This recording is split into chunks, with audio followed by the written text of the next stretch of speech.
अस्सलाम वालेकुम दोस्तों, तुसीं वेखदे पे हो पावर पंजाब टीवी ते मैं तुहाडा मेज़बान मोहम्मद बिलाल। दोस्तों सब तो पहले अपने चैनल नूं करना है सबसक्राइब और नाल ही लगे बैल दा बटन दबाना है ताकि साडी हर नवीं नाल वीडियो मेरे वीरां तक आसानी तरीके नाल पहुंचे। दोस्तों वास्ते तीसरा सुबह सूई हुई गां दी वीडियो लैके हाजिर होए हां। साहीवाल ते विलायती दा क्रॉस है और पिछे बच्चा है और माशाअल्लाह लाजवाब गां है, ताज़ा सूई है।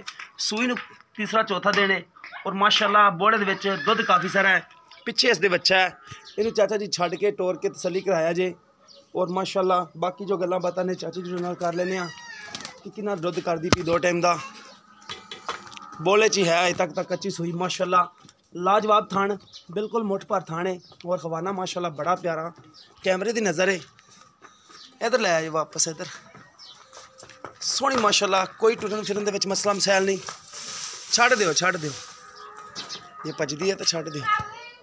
ये देखो माशाअल्लाह छोटे छोटे सिंग और माशाअल्लाह बड़ी प्यारी वंड। माशाअल्लाह देखो पूरी गिठ पर थाना दे विच विरले और बिल्कुल मुठ पर थाने सोहना हवाना माशाअल्लाह देखो लाजवाब हवाना माशाअल्लाह लई खड़ी है। और विरल देखो माशाअल्लाह सोहनी विरल माशाअल्लाह और लाजवाब गाय। और जो गल्लां बातां ने मैं चाचा जी नाल करना कि किन्ना इस टाइम बोला इहदे थल्ले हैगा और सूई नूं वाकया ही तीसरा चौथा दिन है। अस्सलाम वालेकुम चाचा जी। चाचा जी किन्ने दिन हो गए ने सूई नूं? 4-5 दिन हो गए ने ते ए पिछे बच्चा है, पंजवां दिन सूई नूं है ते किन्ना बोला कर दी पी दो टाइम दा जिहड़ा चौंदे पे हो? फाल नूं थोड़ा थोड़ा छड्डिए 12 किलो दो टाइम हुंदा। ठीक हो गया, 4 हथां दे विच फाल नूं छड्ड के थोड़ा थोड़ा 12 किलो दो टाइम दा हैगा, 6 किलो टाइम दा। 6 किलो ठीक हो गया जी। ते किन्ने दे मुनासिब जे पैसे ने ते किन्नवां सुबह सूई है? तीसरा सुबह सूई है। तीसरा सुबह 2,20,000 मुੱਲ है। 2,20,000। अच्छा, ये जो मैला शैला सिट के दुध पिछले सुबह किन्ना कर दी रही? तकरीबन कोई 16-17 लीटर कर दी रही? कर जाती सी, इन्ना कर दी जी। इन्ना कर दी रही है बच्चे नूं छड्ड के। इन्हूं करना भी चाहिए क्योंकि विलायती ते साहीवाल दा क्रॉस है।